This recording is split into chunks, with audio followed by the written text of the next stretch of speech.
Hello दोस्तों, मेरे channel में आपका स्वागत है। आज मैं आपको शालिग्राम की कहानी सुनाने जा रही हूँ।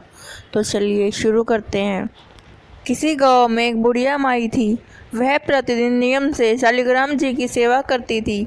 कार्तिक मास में वह गंगा स्नान कर विचार कर पड़ोसन से बोली, मैं गंगा जी स्नान करने जा रही हूँ, तू मेरे शालिग्राम को रख ले और जब तक मैं नहीं आऊँ तब तक उनकी सेवा कर देना। पड़ोसन यह जानकर बड़ी खुश हुई कि उसे भगवान शालिग्राम जी की सेवा पूजा करने का अवसर मिल रहा है।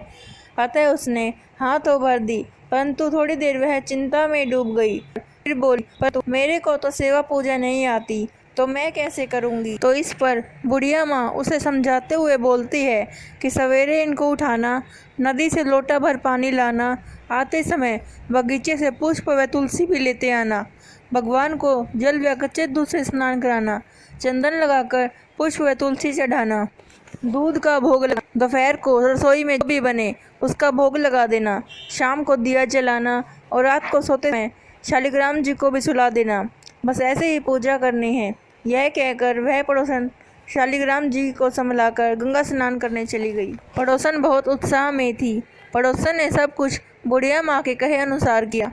सवेरे उठते ही शालिग्राम भगवान को भी आवाज़ लगा दी कि भगवान उठ जाओ, सुबह हो गई। उसके बाद नदी से लोटा भरकर पानी ले आई। आते समय पीछे से पुष्प व तुलसी भी लेती आई। भगवान को जल व कच्चे दूध से स्नान कराया, चंदन लगाकर पुष्प व तुलसी चढ़ाई। उसके बाद उसने दूध का भोग लगा दिया। वह खाना बनाने में लग गई। खाना बनाकर उसने भगवान को भी भोग लगा दिया। भोग लगाते समय उसने देखा कि दूध तो वैसा का वैसा ही पड़ा है। उसने सोचा कि भोग लगाने का समय हो गया है तो भोग लगा देती हूँ, हो सकता है भगवान भोग के साथ ही दूध पीते हों। थोड़ी देर बाद उसने जाकर देखा तो दूध और भोग वैसा ही पड़ा हुआ था जैसा वह रख कर आई थी। वह भगवान से हाथ जोड़कर बोली, भगवान दूध भी पी लो और जिम भी लो, आप जिम लो तो मैं जिमूँ। थोड़ी देर बाद वापस आती है, फिर देखती है भगवान ने दूध भी नहीं पिया, न ही खाना खाया। यह देखकर वह पड़ोसन चिंता करने लगी और पड़ोसन बोलने लगी, भगवान आपकी मालकिन आएगी तो कहेगी तूने मेरे भगवान को दुबला कर दिया। अभी तो 1 महीना पूरा बाकी है, आज तो पहला ही दिन है, आप जिम लो मैं भी जिमूँ। वह पड़ोसन भी भूखी ही बैठी रही। थोड़ी थोड़ी देर में आकर देखती रहती और भगवान से जिमने के लिए मनोहार करती रहती। धीरे धीरे शाम हो गई। भगवान शालिग्राम जी ने सोचा कि तो दर्शन देने ही पड़ेंगे, नहीं तो ये भूखी ही बैठी रहेगी। तो भगवान छोटा सा मोर मुकुट पीताम्बरधारी रूप लेकर पाटे पर जाकर बैठ गए। दूध पी लिया वे जिम लिए। अब तो रोज ऐसे ही होता था।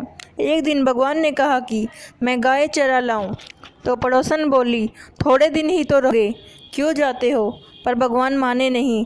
हाथ में सोने की लाठी, कांधे पर हीरे मोती का जड़ा पीताम्बर डाल गाय चराने गए। शाम को गोधूली बेला में गाय लेकर वापस आ गए। अब तो रोज ही ऐसे होने लगा।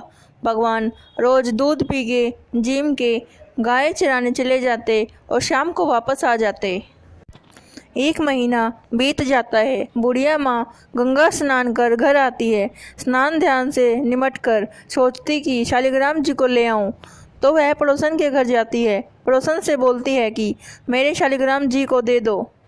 तो पड़ोसन बोलती है, शालिग्राम जी तो शाम को आएंगे, तब ले जाना। तो माँ शालिग्राम जी के लिए जिद करने लगी और उनके बीच में झगड़ा होने लग गया।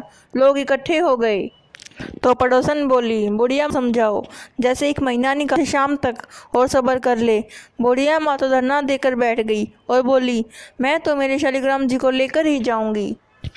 तूने कहाँ छुपा रखा है, बता। पड़ोसन बार बार बोलती रही, जाती रही कि शाम को शालिग्राम जी आए तब ले जाना। शाम पड़े जब भगवान जी गाय चरा कर आए और गाय को ऊपर छोड़कर भगवान उस पड़ोसन के घर में मंदिर में विराजमान हो गए। तब पड़ोसन बुढ़िया माँ से बोली, अब ले जाओ तुम्हारे भगवान जी को। बुढ़िया माँ को भगवान जी दिखाई नहीं दिए। उसे कुछ समझ में नहीं आया। बुढ़िया माँ बोली, तो इतनी देर से क्यों मना कर रही थी, जरूर तूने कहीं छुपा रखा है। सुनते ही पड़ोसन को सब समझ में आ गया। ठीक है, मारे उसकी आंखों में आंसू बहने लगे। उसे भगवान के सामने हाथ जोड़ लिए। फिर भगवान जी से बोली, भगवान बुढ़िया माई को भी रूप दिखा दो, नहीं तो यह मेरे पर विश्वास नहीं करेगी। तो पड़ोसन की बात मानकर भगवान ने मोर मुकुट पीताम्बर धरा, हाथ में सोने की लाठी ली और फिर बुढ़िया माई को भी दर्शन दिए। बुढ़िया माँ देखकर बहुत चक्की रह गई, कांपने लगी और उसकी आंखों से झरझर आंसू बहने लगे। फिर बुढ़िया माँ ने भगवान के और पड़ोसन के दोनों के पैर छू लिए और कहा, मैं तो इतने दिनों से सेवा कर रही थी, पर मेरे को तो कभी भगवान ने दर्शन नहीं दिए, क्योंकि मैंने भगवान को केवल मूर्ति मानकर सेवा की थी। अरे तूने ही भगवान की निर्मल मन से सच्ची सेवा की है, जो भगवान ने तुझे दर्शन दिए। भगवान जैसे उनको दर्शन दिया सबको देना। कथा अधूरी हो तो पूरी करना, पूरी हो तो मान करना।